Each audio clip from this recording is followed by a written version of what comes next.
প্রবৃদ্ধি বাড়লেও চট্টগ্রাম বন্দরে কিন্তু লয়েডস লিস্ট যেটা দেখলাম আমরা সেখানে কিন্তু তারা তালিকায় এক ধাপ পিছিয়েছে। এ বিষয়ে বিস্তারিত জানাতে চট্টগ্রাম বন্দর এলাকা থেকে আমাদের সঙ্গে যুক্ত হচ্ছেন সহকর্মী অনুপম শীল।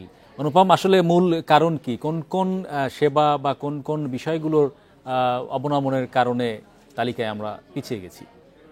মূলত বিশ্বব্যাপী কন্টেইনার ব্যবস্থাপনার যে সমস্ত বন্দর আছে সেগুলোর 100টির একটি অভিজাত তালিকা হচ্ছে এই লয়েড লিস্ট, এবং 2009 সালে সর্বপ্রথম বাংলাদেশ এই লয়েড লিস্টে প্রবেশ করে এবং প্রথমে তার অবস্থান ছিল 98তম, এবং এরপরে আমরা ধাপে ধাপে দেখেছি চট্টগ্রাম বন্দর মাঝখানে 57তম স্থান পর্যন্ত গিয়েছিল, কিন্তু গত বছর সেটি আবার গত কয়েক বছরের পেছনের দিকে চলে আসে এবং গত বছর 67তম ছিল, এবছর আরও এক ধাপ পিছিয়ে গেল।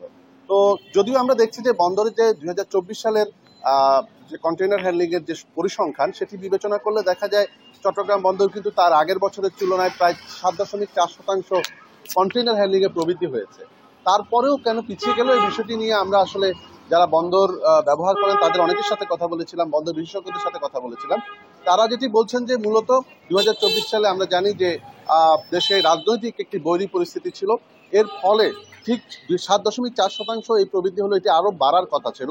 আর তার চেয়েও বড় যে বিষয়টি সেটি হচ্ছে চট্টগ্রাম বন্দরের সাথে যে সমস্ত প্রতিযোগী বন্দরগুলো আছে সেই বন্দরগুলো কিন্তু চট্টগ্রাম বন্দরের চেয়ে আরও অনেক ভালো করেছে। বা আমরা উদাহরণ হিসেবে বলতে পারি, যদি আমরা সিঙ্গাপুর বন্দর, যদিও চট্টগ্রাম বন্দরের চেয়ে অনেক এগিয়ে, সিঙ্গাপুর বন্দরের প্রবৃদ্ধি 12%-এর উপরে, এরকম চট্টগ্রাম বন্দরের সাথে আশেপাশে যে সমস্ত বন্দরগুলো থাকে সেগুলো কিন্তু এই জায়গাটিতে বাজিমাত করেছে।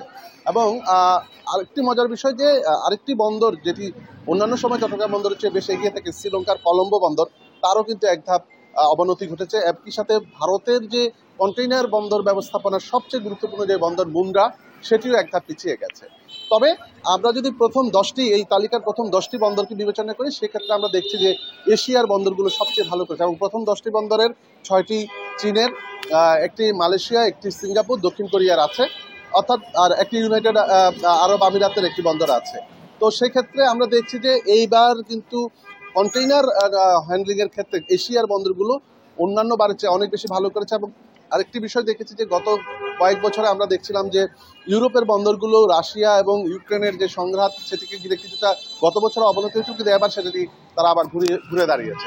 সবকিছু মিলিয়ে আমরা যদি শুধু চট্টগ্রাম বন্দরের বিষয়টি বিবেচনা করি তাহলে দেখা যায় যে তার প্রতিযোগী বন্দরগুলো অধিকতর ভালো করায় সে চট্টগ্রাম বন্দর আসলে এক ধাপ পিছিয়ে গেছে। যদিও বন্দর ব্যবহারকারী বা বন্দর কর্তৃপক্ষ বলছে যে এই এক ধাপ পিছিয়ে যাওয়া নিয়ে বন্দরের দক্ষতা বা কর্মক্ষমতা কমেছে সেটি বলা যাবে না, বরং দেশের সামগ্রিক অর্থনীতির উপরে আসলে এই প্রভাবটি তৈরি হচ্ছে। অর্থাৎ আগামী বছর যদি দেশের অর্থনীতি ভালো প্রভাব থাকে তাহলে হয়তো আবার ঘুরে দাঁড়াবে চট্টগ্রাম বন্দর।